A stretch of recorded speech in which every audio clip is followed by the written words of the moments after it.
Hello, my dear student. Now, today is the next topic: strong nuclear force. What is the strong nuclear force? The force which binds the proton and neutron together in the nucleus is called strong nuclear force. We are talking about the strong nuclear force in detail. So, you know very well in the nucleus neutron and proton are like.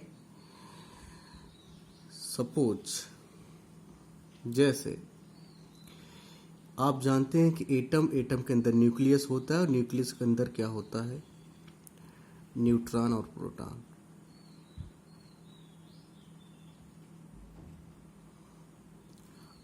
और इस nucleus का जो range होता है वो range होता है 10⁻⁻15 order का।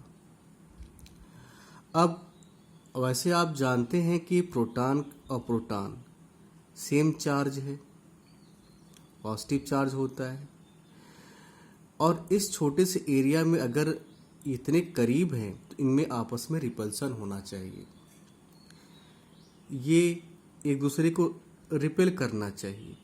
बट होता क्या है, इस न्यूक्लियस के अंदर ये होता है कि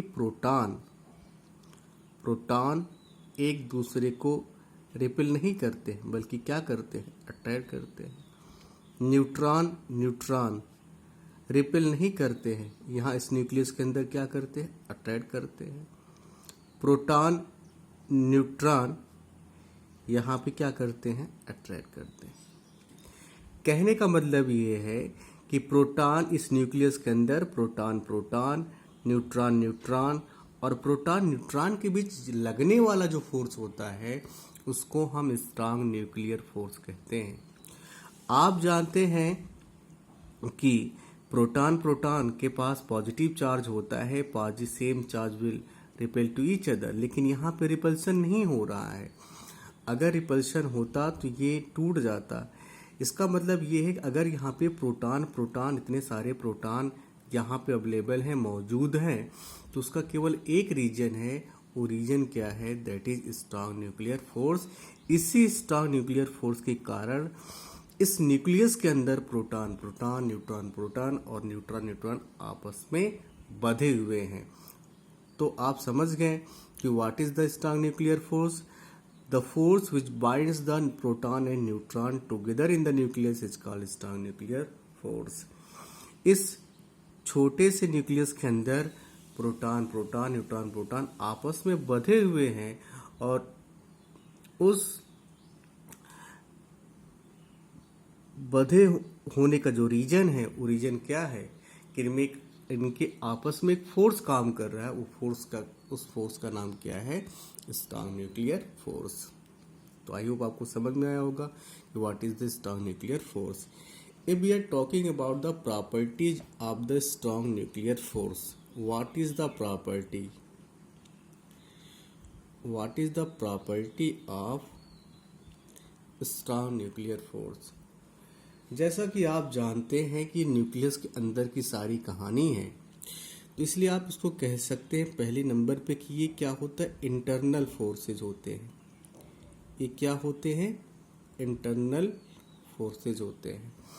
यानी कहने का मतलब strong nuclear force are internal forces.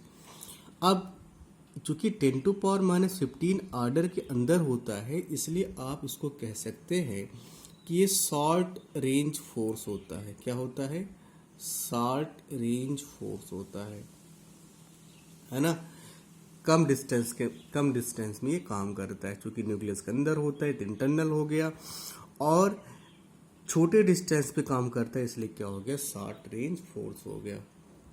ठीक, अगले हम बात करते हैं कि इसको हम कहते हैं कि नॉन सेंट्रल फोर्स होता है। क्या होता है, नॉन सेंट्रल फोर्स होता है।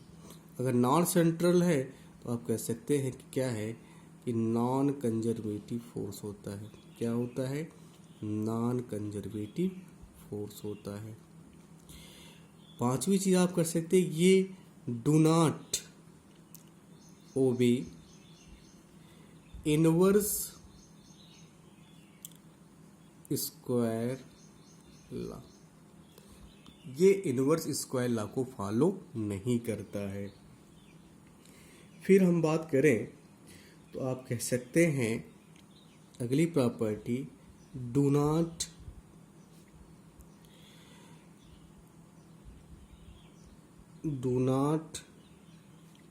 डिपेंड ऑन चार्ज, ये चार्ज पे डिपेंड नहीं करता है। तो आप समझ गए होंगे, जैसे यहाँ मैंने बताया प्रोटॉन प्रोटॉन के बीच में अट्रैक्शन हो रहा है, एक दूसरे को प्रोटॉन प्रोटॉन अगर एक दूसरे को बांधे रखता है तो वो आपका स्ट्रॉन्ग न्यूक्लियर फोर्स ही कर पाता है। इसका मतलब ये है कि ये फोर्स जो है चार्ज पे डिपेंड नहीं करता है, इंडिपेंडेंट ऑफ द चार्ज होता है। अब अगली सबसे इंपॉर्टेंट प्रॉपर्टी कि ये जो स्ट्रॉन्ग न्यूक्लियर फोर्स होता है ये चारों फोर्सेस में सबसे ही ज़्यादा स्ट्रॉन्ग होता है, और आप कह सकते हैं कि strong nuclear force is equal to 10⁻38 times of gravitational force.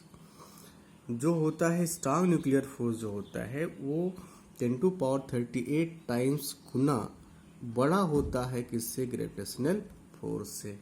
तो आई थिंक आपको समझ में आया होगा। Thank you.